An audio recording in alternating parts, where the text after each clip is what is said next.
Ya. Está el modelo del filtro, el filtro EPA. Lo vamos a instalar aquí en la aspiradora Rigid. Sí, dame un segundito.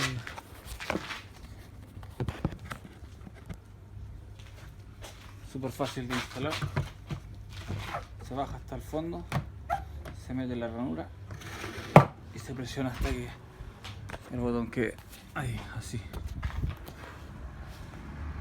Eso es todo.